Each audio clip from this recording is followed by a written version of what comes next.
महंगाई का दूसरा नाम भाजपा है। कांग्रेस ने कहा कि महंगाई ने तमाम रिकॉर्ड तोड़ दिए हैं और अमीर अमीर और गरीब मजीद गरीब होता जा रहा है। भारत 2014 के अंदर 55वें पायदान पे था, जो आज बढ़ करके 101वें पायदान पे 101 नंबर पे ग्लोबल हंगर इंडेक्स के अंदर भारत पहुंच गया। आप सोचिए, 55 नंबर से बढ़ करके 101वें नंबर पे। ये भारत का विश्व के अंदर ग्लोबल हंगर इंडेक्स के अंदर भारत ने इतनी प्रगति भारत के अंदर करी, जिसको ये विश्व गुरु बना रहे हैं। फ्रीडम ऑफ प्रेस, आप सबके सब साथी 140 से ऊपर बढ़ करके फ्रीडम ऑफ प्रेस के अंदर हमारा विश्व की गिनती के अंदर 150 पे आ गए। जेंडर गैप इंडेक्स 114 से बढ़ करके 140 पे पहुंच गए। रूल ऑफ लॉ, जो कि हमारे किसी भी लोकतंत्र के लिए सबसे महत्वपूर्ण है, रूल ऑफ लॉ इंडेक्स में 35 से बढ़ करके हम 79 पे हम लोग पहुंच गए। सोशल प्रोग्रेस इंडेक्स 102 से बढ़कर 115 पे पहुंच गए। डेमोक्रेसी इंडेक्स, लोकतंत्र जिसको हम कहते हैं कि भारत में अब लोकतंत्र नहीं रहा, 27 से आगे बढ़ करके हम 46वें पे पड़ गए। ग्लोबल फूड सिक्योरिटी इंडेक्स में भी हम 69 से बढ़ करके हम 71 तक के हम सबके सब लोग पहुंच गए। तो हर वैश्विक मापदंड के अंदर भारत फिसलता जा रहा है और भारत नीचे गिरता जा रहा है। आज भारत की स्थिति ये होगी। माकन ने कहा कि मईशत अर्श से फर्श पर आ गई है और पूरा मुल्क मोदी हुकूमत ने सेल पर लगा दिया है। सब लोग जानते हैं कि जहां जहां पर पे भी कम्युनल वायलेंस हुआ है, वहां पर भारतीय जनता पार्टी के लोग किसी ना किसी रूप से प्रत्यक्ष या परोक्ष रूप से इन्वॉल्व रहते हैं। और जिस तरीके से जिस जगह के ऊपर हो रहा है, जो टाइमिंग है, वो सीधे के सीधे भारतीय जनता पार्टी अपने चुनाव के अंदर फायदा पहुंचाने के लिए कर रही है। हम लोगों ने 4 वर्ष के अंदर 3400 इंसिडेंट्स, जो कम्युनल वायलेंस के इंसिडेंट्स हैं, हमने इस बुकलेट के अंदर रखा है। हमारा मानना है कि लगभग 10,000 के करीब ऐसे छोटे बड़े इंसिडेंट्स हुए होंगे, जो कि इतने आज तक के इतिहास में कभी भी नहीं हुए। तो जो सरकार है वो इस चीज को जिम्मेवार है, उनकी अपनी पार्टी के लोग इसके अंदर सीधे के सीधे रहते हैं। उनका अपना खुद का एजेंडा भारतीय जनता पार्टी का है, किसी और का तो नहीं। कांग्रेस ने कहा कि यह हुकूमत अच्छे दिन के नारे का फरेब देकर इख्तिदार में आई थी, मगर वो नफरत फैलाने के सिवा कोई और काम नहीं कर रही है। India is A union of states. क्या हरियाणा के बगैर भारत बन सकता है? क्या पंजाब के बगैर भारत बन सकता है? क्या कर्नाटक, तमिलनाडु, मध्य प्रदेश, राजस्थान, गुजरात, इन सब के बगैर भारत बन सकता है? तो जवाब नहीं में आएगा। भारत इसलिए है क्योंकि सारे भारत के प्रांत, मैं हरियाणा से आता हूँ, मुझे बहुत फक्र है कि मैं एक हरियाणवी हूँ, पर मुझे ये भी फक्र है कि मैं भारतीय हूँ। हरियाणा और भारत एक दूसरे के पूरक हैं। आप कौन से प्रांत से आते हैं? क्या उत्तर प्रदेश के बगैर भारत बन सकता है? सबसे बड़ा प्रांत है। आपको मुझे विश्वास है कि आपको गर्व है कि आप उत्तर प्रदेश की वीर भूमि से आते हैं। पर क्या उत्तर प्रदेश के बगैर भारत और भारत के बगैर उत्तर प्रदेश हो सकता है? दोनों एक दूसरे के पूरक हैं। That's why the Constitution says, if I may put it in English, India is a union of states.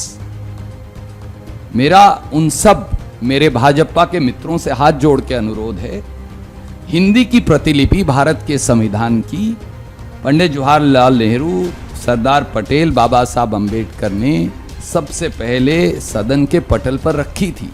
कृपया उसे दोबारा पढ़ें, आत्मसात करें। किसी बात की जानकारी ना होना कोई बुरा नहीं। मुझे कई बातों की जानकारी नहीं होती, मैं आपसे पूछ लेता हूं, आप मुझे सिखा देते हैं। परंतु जानबूझकर अज्ञानी बन जाना मूर्खता है, यह फर्क है। ज्ञान ना होना, दूसरे से ज्ञान प्राप्त कर लेना बुद्धिमता है, पर जानबूझकर अज्ञानी बन जाना मूर्खता है। भाजपा के कुछ मित्र ये मूर्खता कर रहे हैं। हम उन्हें अनुरोध करेंगे, इस देश के सामने, इस देश के संविधान की पटकथा तो हमने लिख दी थी जब संविधान बना। आज मुद्दा है, जैसा आपने फरमाया, बेरोजगारी, आज मुद्दा है महंगाई, आज मुद्दे हैं अर्थव्यवस्था का गर्त में जाना। उन पर चर्चा करें, इस देश को भटकाएं मत, ये मेरा सादर अनुरोध है। बीजेपी और उसके हमनवा की तरफ से फैलाई जा रही गलत फहमी कि कांग्रेस भारत को एक नेशन तस्वुर नहीं करती, रणदीप सुरजेवाला ने कहा कि दस्तूर में यूनियन ऑफ स्टेट्स लिखा है और उसकी उन्होंने ये वजाहत पेश की। सालार के नुमाइंदे ने जब ये सवाल किया कि हुकूमत की सबसे बड़ी नाकामी क्या है, तो अजय माकन ने कहा कि जिन्होंने बहुत ही बेहतरीन तरीके से सारी चीज़ों को का समावेश करते हुए 8 साल 8 छल भाजपा सरकार विफल, ये बड़ा स्पष्ट और ये बहुत ही अच्छे शब्दों के अंदर, आसान शब्दों के अंदर, आंकड़ों के साथ में ये पुस्तिका जो इन्होंने निकाली है। मैं सबसे पहले तो इनको बहुत बहुत सुरजेवाला जी को और इनकी पूरी टीम को बहुत बधाई देना चाहता हूं, क्योंकि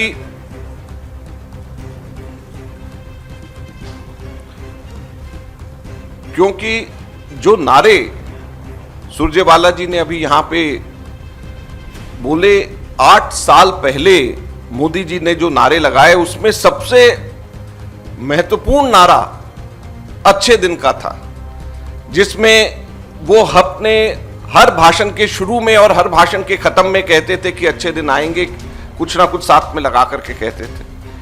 लेकिन आज प्रश्न 8 साल के बाद में देश की जनता कर रही है और कांग्रेस पार्टी भारतीय जनता पार्टी से ये पूछना चाह रही है कि किसके अच्छे दिन आए? क्या भारतीय जनता पार्टी के अच्छे दिन आए, जिसके 5,000 करोड़ रुपया से अधिक संपत्ति भारतीय जनता पार्टी के खातों के अंदर आ गई? अच्छे दिन तो उनके आए। या उन 2-3 धन्ना सेठों के अच्छे दिन आए जो हर रोज 1,000 करोड़ रुपया कमा रहे हैं? अच्छे दिन तो उनके आए। या उन 142 सबसे अमीर लोगों के अच्छे दिन आए जिन्होंने कोरोना की आपदा में भी 30 लाख करोड़ रुपया कमाया? तो अच्छे दिन तो इन लोगों के आए।